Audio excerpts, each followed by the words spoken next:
الرحمن الرحيم إنا نحن نزلنا الذكر وإنا له لحافظون صدق الله العظيم. منبر رسول پر جلگر علماء نبی احترام و حاضرین و حاضرات سنی اجتماع، السلام علیکم ورحمۃ اللہ وبرکاتہ. میرے پیارے آقا صلی اللہ تعالی علیہ وسلم کے پیارے دیوانوں، جس آیے کریمہ کی تلاوت کا میں نے شرف حاصل کیا، اس کے متعلق کچھ معروضات پیش کرنے سے پہلے بارگاہ رسالت مآب صلی اللہ علیہ وسلم نے جس طریقے سے میں پڑھاؤں اسی طریقے سے بآواز بلند درود و سلام کا نذرانِ عقیدت پیش کریں. الصلاۃ والسلام علیک یا رسول اللہ، الصلاۃ والسلام علیک یا حبیب اللہ، الصلاۃ والسلام علیک یا نبی اللہ، الصلاۃ والسلام علیک یا نور اللہ، وعلی آلک واصحابک یا حبیب اللہ، صلی اللہ تعالی علیہ وسلم. میں دل کی عطا گہرائیوں سے تھانے کے مبلغین کو مبارکباد پیش کرتا ہوں اور اس علاقے کے جملہ علماء و مشائخ اور معاونین اجتماع کو مبارکباد پیش کرتا ہوں، جنہوں نے تھانے کی سرزمین پر پہلی مرتبہ ایک عظیم الشان گلبرگر سنی دعوت اسلامی کے سنی اجتماع کا انعقاد کیا اور جس میں ہزاروں فرزندان توحید اپنے سینے کو محبت رسول صلی اللہ علیہ وسلم کا مدینہ بنانے کے لیے تشریف لائے. اللہ رب العزت اس سنی اجتماع کے ذریعے دل کی دنیا کو آباد فرمائے، برائیوں سے نفرت، گناہوں سے نفرت، نیکیوں کا جذبہ اور مصطفیٰ جان رحمت صلی اللہ علیہ وسلم کے نقش قدم پر چلنے کی توفیق نصیب فرمائے. یہ بات اچھی طریقے سے یاد رکھیں کہ سنی دعوت اسلامی کا سنی اجتماع صرف افراد کی کثرت دکھانے یا جمع کرنے کے لیے منعقد نہیں ہوتا، بلکہ یہ سنی اجتماع اس لیے منعقد کیا جاتا ہے کہ کل بروز قیامت اللہ رب العزت پیروں سے سوال پوچھے گا اور پیر بھی کل بروز قیامت اللہ کی بارگاہ میں گواہی دیں گے کہ یہ پیر جو اجتماع تک چل کر کے آئے، اب اس اجتماع سے جانے کے بعد نیکیوں کے راستے پر ان پیروں کے بل پر چلا جائے، تاکہ یہ پیر کل بروز قیامت بارگاہ سمدیت میں گواہی دے کہ مولا اس نے اپنے پیروں کا استعمال دین کی خاطر کیا تھا، تیرے محبوب کی محبت کی خاطر کیا تھا. میں آج چاہوں گا کہ آپ کے سامنے قرآن مقدس کے حوالے سے کچھ معروضات پیش کروں تاکہ ہم یہ محسوس کر سکیں کہ اللہ رب العزت کی عظیم ترین کتاب ہمارے لیے کتنی باعث برکت ہے اور ہمیں کیا پیغام دیتی ہے. لیکن اس سے پہلے کہ عظمت قرآن مقدس سے میں آپ کو آشنا کراؤں، سب سے پہلے تو یہ بتانا چاہوں گا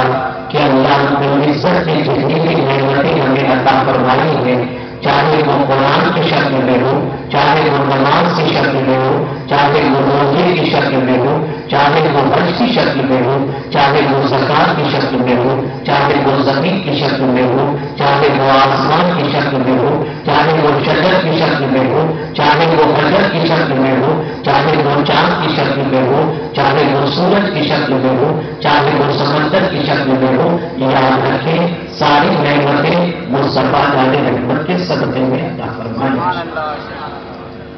اگر اللہ رب العزت نے اپنے پیارے محبوب صلی اللہ علیہ وسلم کو پیدا کرنا مقصود نہ ہوتا تو کبھی پروردگار جل جلالہ ان نعمتوں سے ہمیں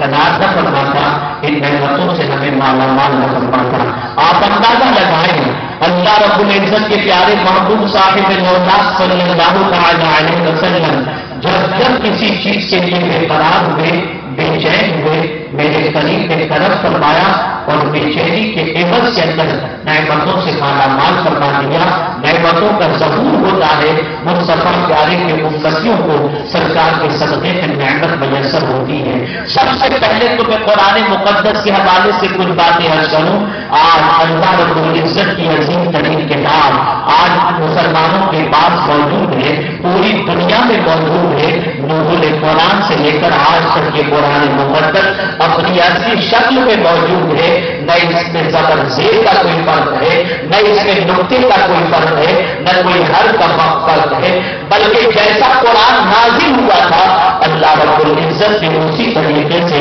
اس قرآن مقدس کو محفوظ رکھا ہے اور یہ قرآن مقدس قیامت تک محفوظ رہے گا۔ سوال یہ پیدا ہوتا ہے کہ کیا قرآن مقدس سے پہلے آسمانی کتابیں نازل نہیں ہوئی؟ یقیناً آسمانی کتابوں کا نزول ہوا، کم و بیش انبیاء کرام پر 114 کے قریب صحیفے نازل ہوئے اور ان کے اندر 4 مشہور کتابیں ہیں جنہیں آپ جانتے ہیں، توریت، زبور، انجیل اور قرآن مقدس۔ لیکن میرے پیارے آقا صلی اللہ علیہ وسلم کے پیارے دیوانوں، آپ اگر توریت کا مطالعہ کریں تو پتا چلے گا کہ پوری توریت کو پڑھ لیجیے، توریت ہی کے اندر توریت کا نام نہیں ملتا ہے۔ آپ توریت کے اندر تبدیلی محسوس کریں گے۔ توریت جب نازل ہوئی تھی اپنی اصلی شکل میں نازل ہوئی، لیکن انبیاء کے زمانے کے اندر اس صاحب توریت کے زمانے کے اندر ہی اس کے اندر تحریف بھی ہو گئی، تبدیلی بھی ہو گئی، تغیر بھی ہو گیا، رد و بدل بھی ہو گیا۔ اللہ اکبر، اس زمانے کے پیغمبر کے سامنے ان کی کتابیں تبدیل کر دی گئی۔ آپ ذرا سوچو، انبیاء آتے رہے، کتابیں نازل ہوتی رہی، کبھی کتابوں کو جلایا جاتا رہا، کبھی کتابوں کو تبدیل کیا جاتا رہا، لیکن آپ جانتے ہیں پیغمبر اعظم صلی اللہ تعالی علیہ وسلم کو یہ فکر لاحق ہوئی کہ اللہ اکبر، ہر نبی کے آنے کے بعد کوئی دوسرا نبی جلوہ گر ہونے والا تھا، اس لیے جب کتابوں کے اندر تبدیلی پیدا ہوئی، دوسرے نبی آ گئے اور دوسری کتاب نازل ہو گئی، لیکن میں تو اللہ کا آخری نبی بن کر کے جلوہ گر ہوا ہوں، میرے بعد کوئی نبی آنے والا نہیں ہے۔ اللہ اکبر، ہر نبی پر نازل ہونے والی کتاب ہدایت کی کتاب ہوتی ہے، اس زمانے کے انسانوں کے لیے سرچشمے ہدایت ہوتا ہے اور پھر اس کتاب کے ذریعے لوگوں کو رہنمائی حاصل ہوتی ہے۔ لیکن ایک نبی کی کتاب میں تبدیلی کے بعد دوسرے نبی آئے، ان پر کتاب نازل ہوئی، لیکن میں تو آخری نبی بن کر کے جلوہ گر ہوا ہوں، میرے بعد کوئی نبی آنے والا نہیں ہے۔ اگر مجھ پر نازل ہونے والا قرآن اگر اس میں تبدیلی پیدا ہو گئی، اس میں لوگوں نے رد و بدل کر دیا،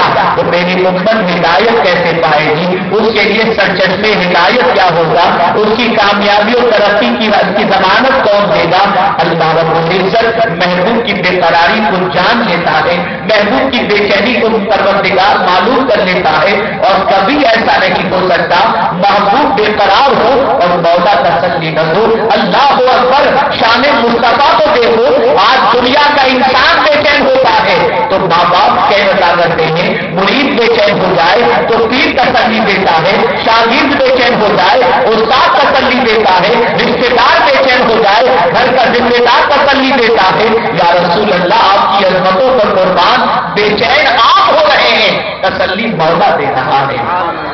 بے قرار آپ ہو رہے ہیں، سکون کی دولت مولا عطا فرما رہا ہے۔ اللہ کے رسول صلی اللہ علیہ وسلم کی اس بے قراری کو جب پروردگار جل جلالہ نے جانا، اللہ اکبر، ارشاد فرمایا، میرے محبوب تم میرے آخری نبی تو ہو، لیکن تم پر نازل ہونے والی کتاب میں کوئی تبدیلی نہیں ہوگی۔ پہلے کی کتابیں جو نازل ہوئی ان میں تبدیلی ہو گئی، لیکن تم چاہتے ہو کہ تمہاری امت کے لیے سرچشمے ہدایت زندہ رہے،